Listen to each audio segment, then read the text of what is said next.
Udruženje osiguravača Srbije je po treći put organizovalo konferenciju Srpski dani osiguranja u Aranđelovcu. Osjećam zadovoljstvo što smo nastavili tradiciju započetu pre 3 godine i što čini mi se na uspešan način razvijamo ovu ideju održavanja Dana srpskog osiguranja u Aranđelovcu. To se može ove godine primetiti između ostalog i po posećenosti. Čini mi se da je ona možda najviša u odnosu na prethodne 2 godine. Moramo da se pohvalimo da je prvi skup Srpskih dana osiguranja imao negde oko 120 posetilaca, današnji skup ima više od 300 posetilaca. Ogroman je pomak. So I will say this. Usually you measure insurance market by the volume of premium, but today I measure the insurance market by the number of people attending this event, which is around 300. Pa evo, treća godina za redom, baš sviđa mi se kako radimo, diskutujemo, zanimljive su teme, korisne za sve nas koji se bavimo tom industrijom. Uvijek se nešto novo čuje, potvrdimo ono što znamo, tako da mislim će opet izvući dobre pouke i zaključke da možemo narednih godinu dana da dosta stvari implementiramo. Jer suština ovakvih skupova je da razmenimo ideje i mišljenja, ali je mnogo važnije da posle radimo egzekuciju nekih ideja koje se učine da su interesantne i dobre.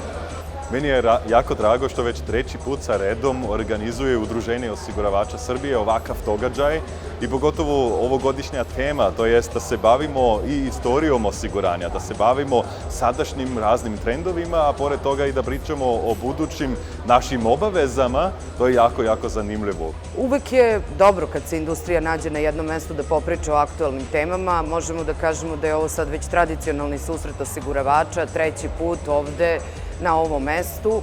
Prošle godine smo se bavili edukacijom naših potencijalnih klijenata i postojećih klijenata.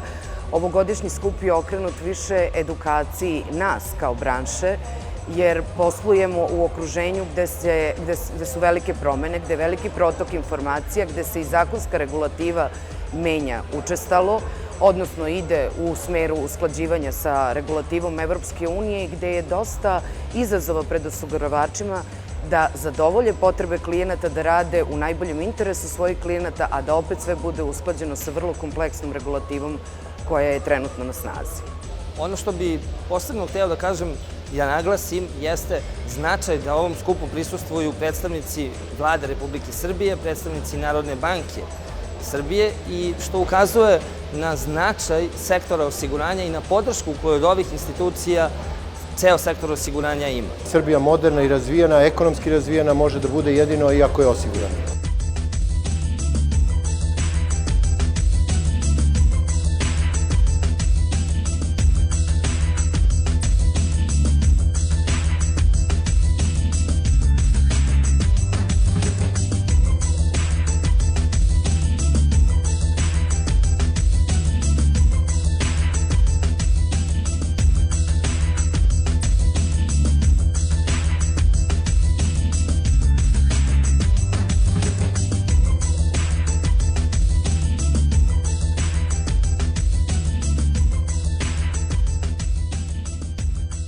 Iz godine u godinu povećava se bruto premija naše tržišta.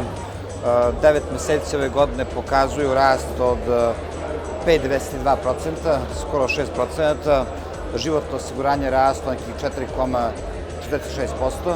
Neživotno osiguranja su rasla 6,35% i evidentno je da će ove godine se približiti premiji od 900 miliona eura. Kad se tome doda bilansna suma koja raste iz godine u godinu, koja je oko 2,5 milijarde eura srpske industrije i kapital koji je preko 520 miliona eura, onda to ipak govori dovoljno o snazi naše industrije i o potencijalu koji ima.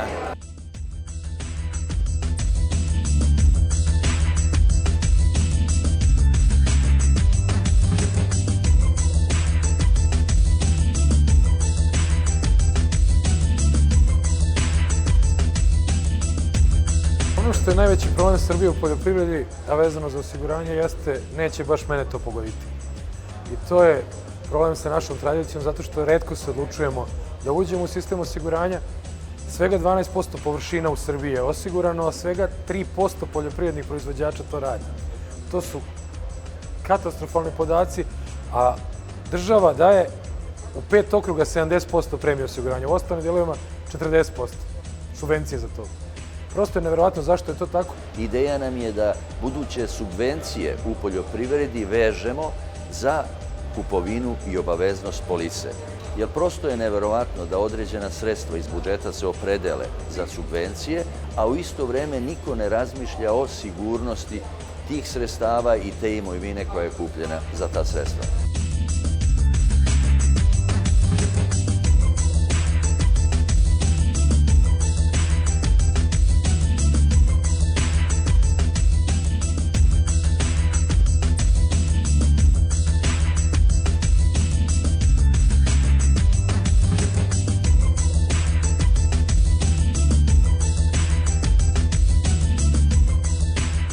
Nadam se da smo poslali jasne poruke i građanima, nadam se da smo poslali jasnu poruku i državi. Uspeli smo za 2 dana da pričamo na temu industrije osiguranja, da pokušamo da poboljšamo i okruženje i dogovor sa građanima, da pokušamo da podignemo edukaciju i da edukujemo građane koliko je važno i koliko je neophodno obezbediti sigurnost, koliko je neophodno investirati u polisu ne smatrati kao trošak, nego kao klasičnu investiciju. Danas, kada razvijamo našu ekonomiju, pitanje osiguranja ne treba da se postavlja, već samo pitanje toga gde ćemo i na koji način osigurati svoju imovinu i rizik od gubljenja života.